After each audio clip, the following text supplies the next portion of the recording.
Salut les amis, c'est Ludo, j'espère que vous allez bien. On se retrouve aujourd'hui pour une nouvelle vidéo et on va parler d'un auteur que j'aime beaucoup. En effet, il y a presque un an, je vous avais fait une vidéo spéciale sur Harlan Coben que j'avais beaucoup aimé faire et qui avait démarré assez lentement, ne faisant pas beaucoup de vues, etc. Là, j'ai été voir, les vues ont pas mal monté et je me suis dit, bah, ça serait cool de refaire un numéro de mes auteurs et moi, surtout qu'il y a quelques auteurs que j'aime beaucoup et dont j'aimerais vous parler. J'ai donc décidé de vous faire une vidéo spéciale sur Dan Brown, surtout que on est mi-septembre et début octobre, il y a son tout nouveau qui va sortir aux éditions JC Lattès. Comme pour Harlan Coben, je vais vous faire une petite biographie de quelques lignes seulement. On n'est pas là pour faire sa vie entière, pour parler de sa vie entière. Ensuite, je vous parlerai du premier livre de l'auteur qui est sorti. Ensuite, du premier livre que moi j'ai lu. Et puis, pour Harlan Coben, je vous avais fait un top 5 de mes livres préférés.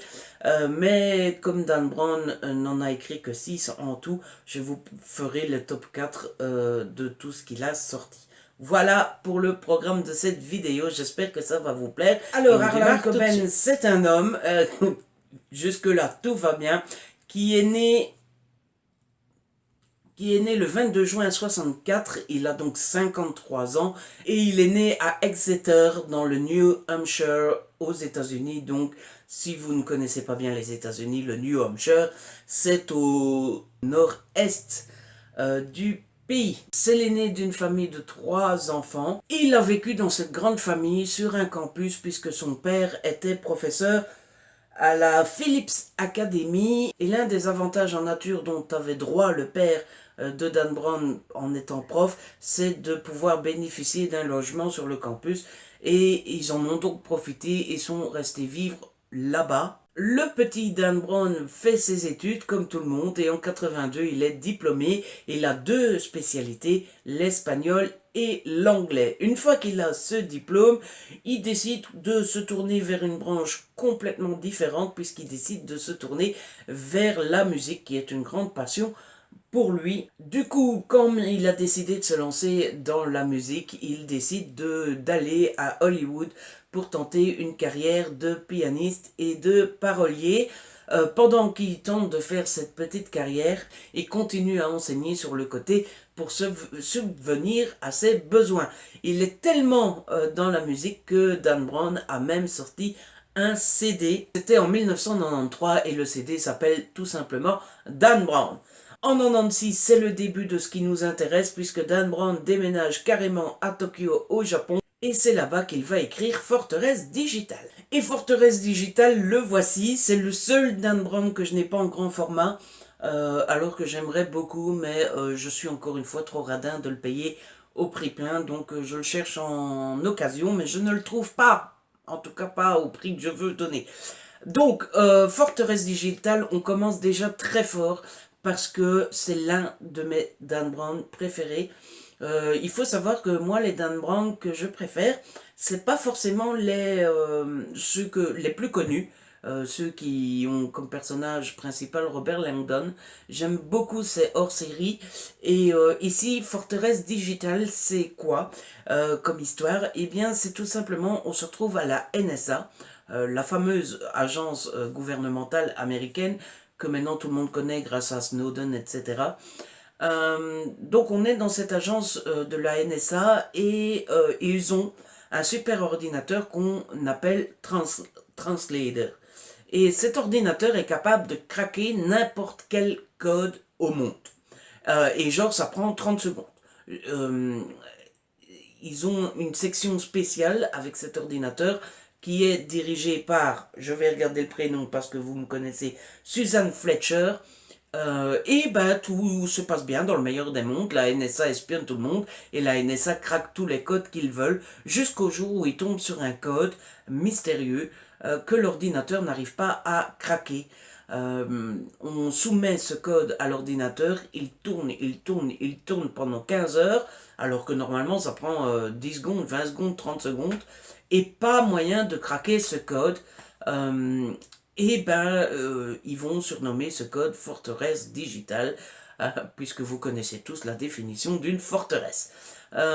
Évidemment, ça part dans tous les sens. Qu'est-ce qu'il y a derrière ce fameux code? C'est très grave parce que du coup, ben, n'importe qui pourrait se servir de ce code pour faire ce qu'il veut. Est-ce que c'est quelque chose de terroriste? Est-ce que c'est quelque chose de une attaque contre le pays, etc. Bref, c'est très prenant et c'est l'un de mes Dan Brown préférés, donc forcément, je vous le conseille. Mais c'est pas avec Forteresse Digital que j'ai découvert Dan Brown.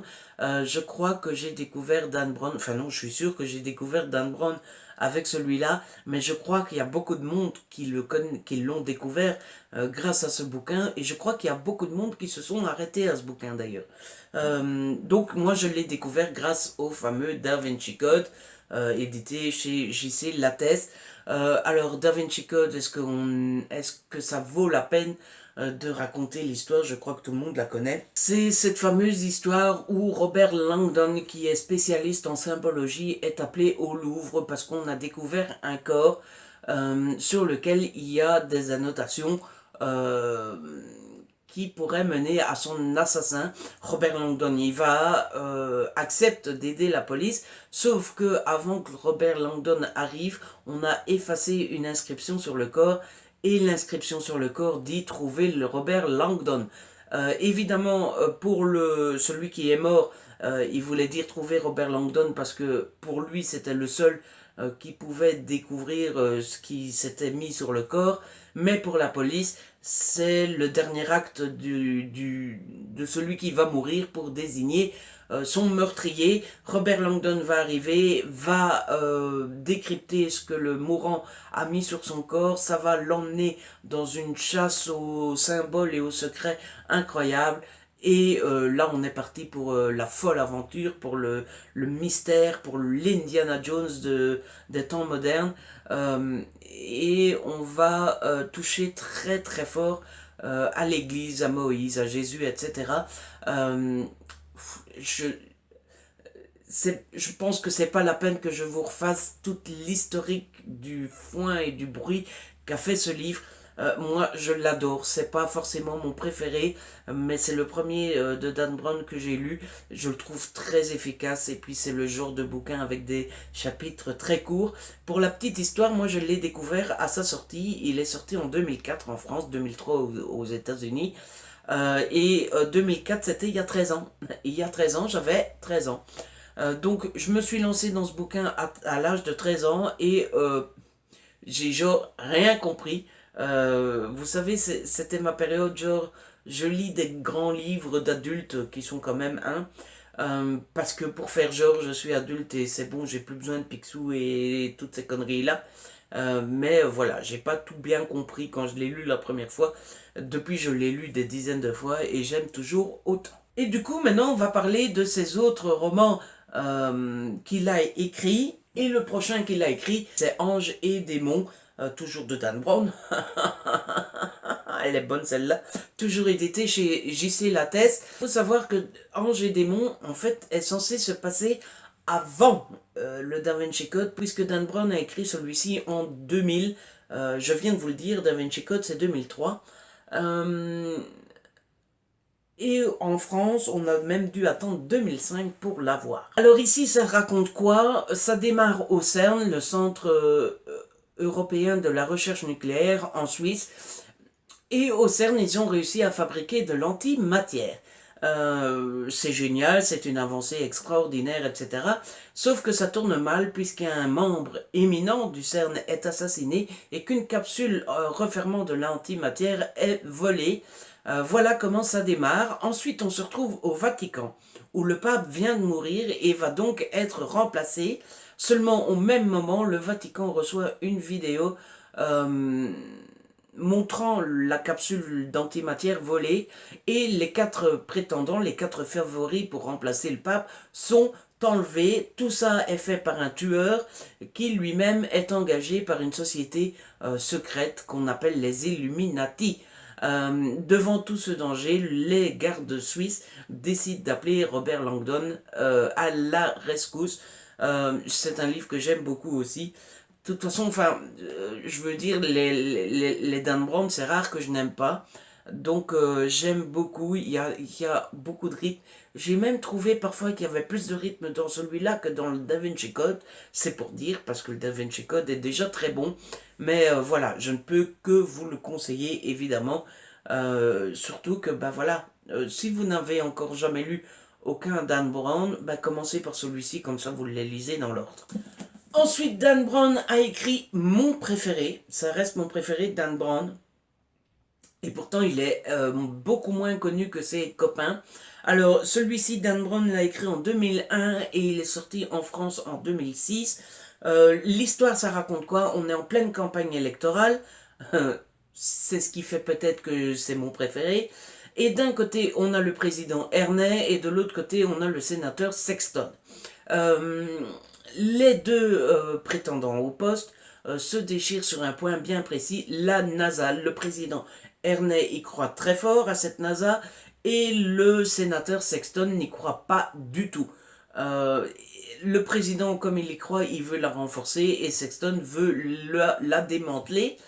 Et loin de cette campagne électorale, la NASA trouve dans l'Arctique une météorite qui se révèle très vite pouvoir venir, qui se révèle très vite pouvoir être extraterrestre. Évidemment, ça arrange tout le monde, ça arrange la NASA, ça arrange le président. Et le président se dit, bah cool, c'est génial, ça tombe à pic, ça prouve bien que la NASA fait des progrès, grâce à eux, on va découvrir des trucs sur les extraterrestres, etc. Bref, ça fait bien ses affaires, tout comme ça fait pas du tout les affaires de Saxton. Saxton est dans la panade et le président décide de faire une grande conférence de presse pour annoncer les trucs, etc. Le président a le vent en poupe. Seulement, en Arctique, là où on a découvert la météorite, il commence à se passer des choses un peu bizarres. Il y a des meurtres, il y a des disparitions, et on commence à se poser des questions. Est-ce que la météorite est vraiment extraterrestre? Est-ce que la météorite est vraiment tombée du ciel? Est-ce qu'on n'aurait pas placé la météorite là exprès? Est-ce que le président a à voir quelque chose là-dedans, etc. Bref, moi, c'est l'un de mes préférés, si pas le préféré de Dan Brown. Il est assez peu connu comparé à ses copains, mais moi, je vous le conseille très, très, très fortement. Ensuite, on passe au symbole perdu de Dan Brown. Pourquoi je dis de Dan Brown? Forcément que c'est de Dan Brown.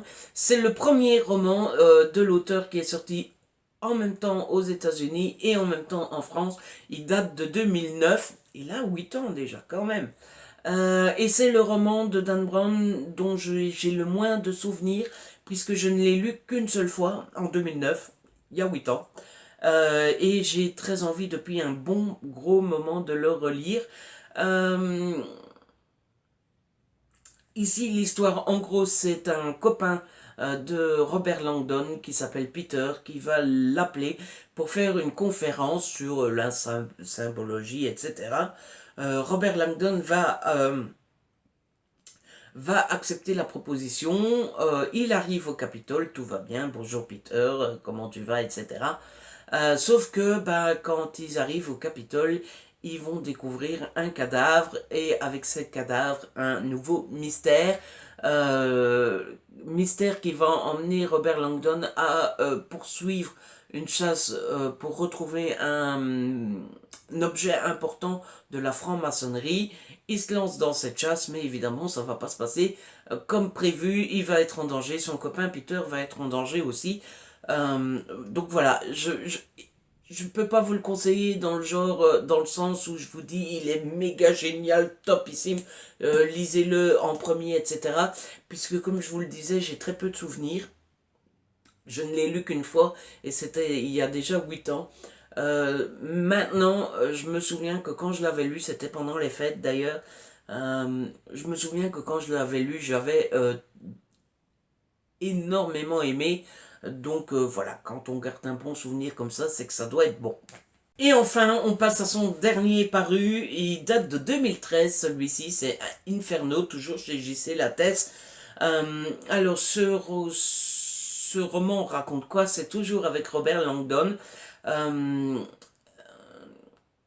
et c'est celui que j'ai le moins aimé. Voilà, il m'a pas mal déçu ce roman-là. Je ne sais pas si je l'ai lu quand j'étais pas trop dans le mood, ou est-ce que c'est l'histoire qui m'a moins plu, mais en tout cas, j'en garde un moins bon souvenir que les autres.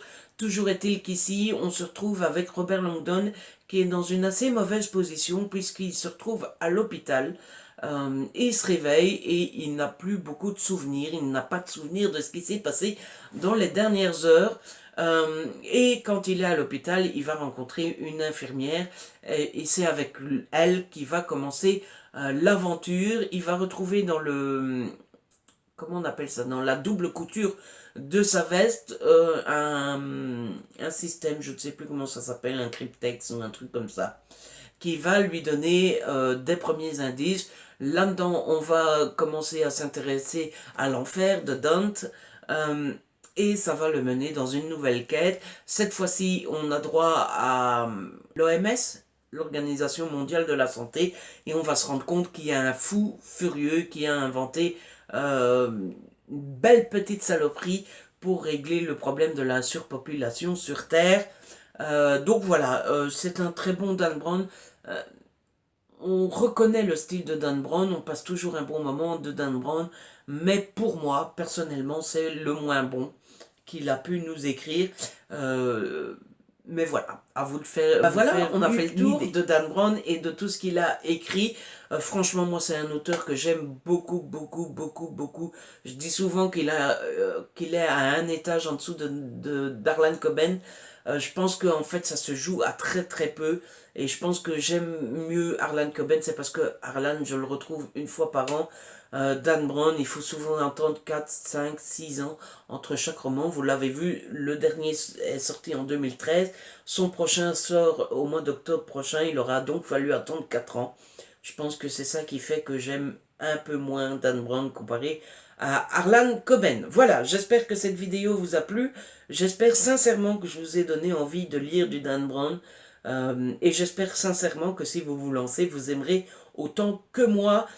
Petite parenthèse, si vous avez Forteresse Digital en grand format et que vous voulez vous en séparer à petit prix, parce que franchement, je vous l'ai déjà dit, moi, quand c'est pour racheter des romans que j'ai déjà lus, je donne pas plus de 5 euros, mais si jamais ils traînent chez vous et que vous n'en avez rien à foutre, moi je suis preneur. Voilà, je crois que j'ai tout dit.